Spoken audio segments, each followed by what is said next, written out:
Well, hello again. We're looking at issue 6 of Edge magazine in March 1994. And our first review is that of Raiden for the Jaguar. A, well, rather forgettable shoot 'em up. At the time, it was pretty good. But by 1994, people weren't interested in this anymore. And it got a 5. So Jaguar's still looking for good games. Total Eclipse is one of the better games for the 3DO, and it's sort of like Star Fox. You cannot turn your ship around, but it's quite convincing how well you can move around. Doing a barrel roll in this game is quite a thrill. Still, the level design isn't interesting, and I think despite Star Fox having aged pretty badly due to bad frame rate, it's a more fun game than this one. Edge gives it a 7. It's a must-have if you have a 3DO, though. So here you have Bomberman 1994. I get all the Bomberman titles confused, but I understand you have the Kangaroos, which are otherwise, I think, called Lukis.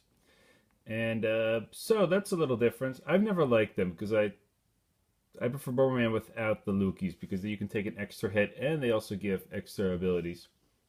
Still, I wonder if this version lets you play with 5 players at the same time. That's something I liked a lot about, I believe it was Super Bomberman 3 for the Super Nintendo. You could play with 5 players. Or maybe it was part 5, I don't remember. This is the PC Engine edition. And, well, around the same time, the Super Nintendo got Super Bomberman 2, which did not have Lukis. And the Mega Drive or Genesis, they got Mega Bomberman, which did have them. Anyhow, it's all pretty much the same. Edge gives this version an 8.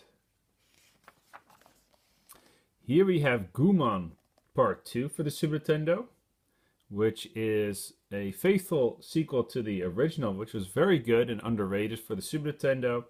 And Part 2, I've never played Part 2, which I should actually, because I hear very good things about it, and Edge agrees too. They give the game a 9.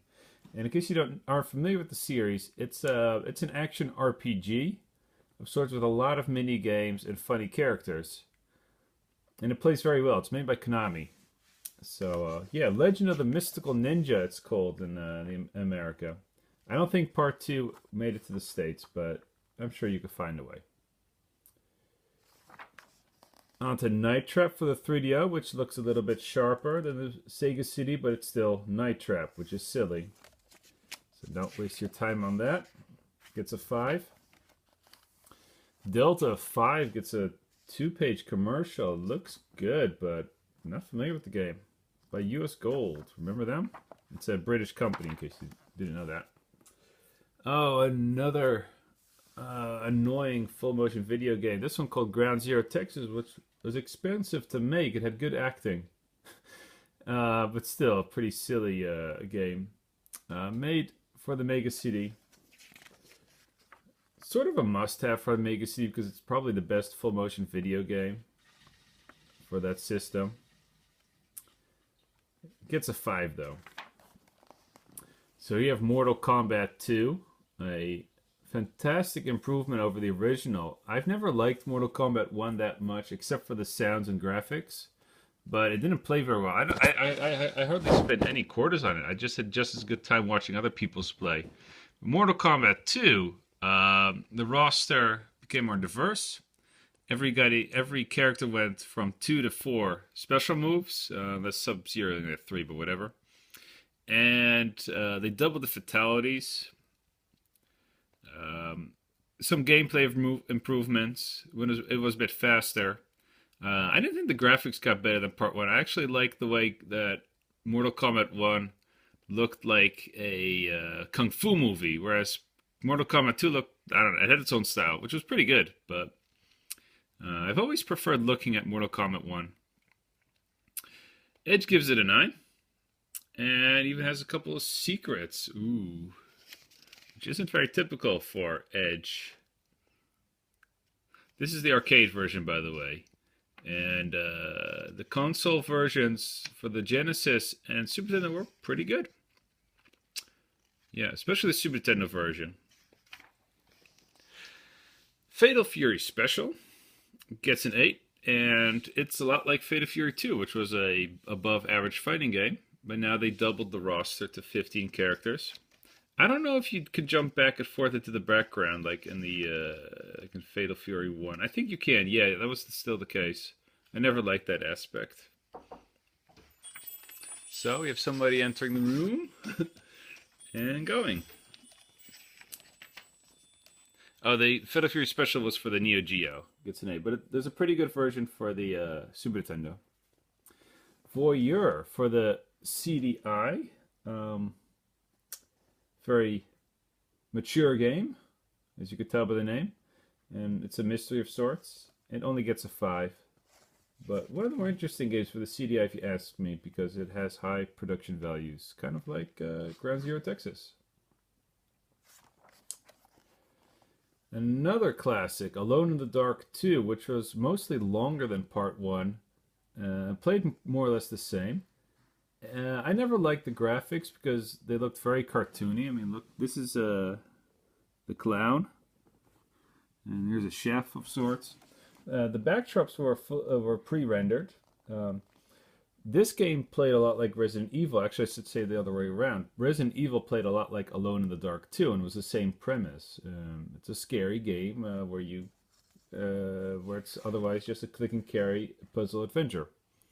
So this is for the PC, made by Infogrames, and I think it's deserves more credit in the terms of history because this Alone in the Dark really launched the survival horror genre, and maybe just the horror genre because there weren't that many survival parts.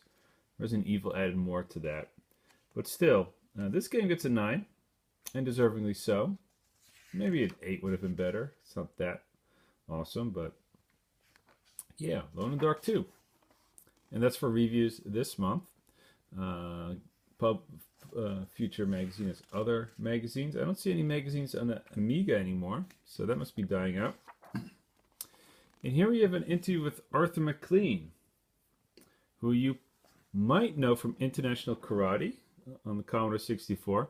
His first hit was Drop Zone, which was a lot like Defender, which you could play on all kinds of systems.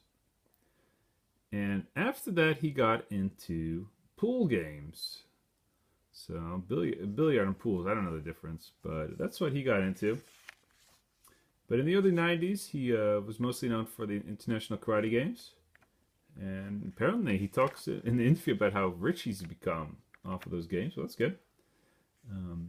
In 2005, he made a game called Mercury for the PlayStation Portable, which is pretty decent. And he talks about programming in all these different computers. Really fascinating. I'm really into that. Back in the 80s, you had all these different kind of computers to work on, and they all had different languages. So, and he talks about how things are changing now. Now, languages are doing all the work for the programmer. Okay. Issue 7 arriving next time. The same ads for computer game companies like Team 17. And here you have the letter section. Again, I didn't find any interesting letters. What I did find interesting was that the previous owner of this Edge magazine, which I got off eBay, writes here, I love this, want one. This person wanted a Jaguar, and they wanted it so badly, I think they wrote it twice. Can I find the other one? Hold on a sec. Yeah, this person wrote it a second time. Want one. What do they think of the Amiga C32? Crap. Crap. Rather juvenile. So apparently, at least one person was quite enthusiastic about the Jaguar back in 1994. The letters, though, yeah, talking about different consoles, which ones are good, which ones are bad. None of them were good. We had to wait for the PlayStation. 3DO was okay. And yeah, talk about the prices and oh, yeah, there's one letter about how good the Amiga is, and that if Amiga had better games, the Intel computers wouldn't be doing as well. Could be, but Amigo's always focused only on Britain, and yeah, Intel had the whole world. Q&A, so talk about why Neo Geo carts are so big, which even Edge doesn't understand. Let's talk about CDs and stuff. And that's it for issue 6. You can get back issues back then.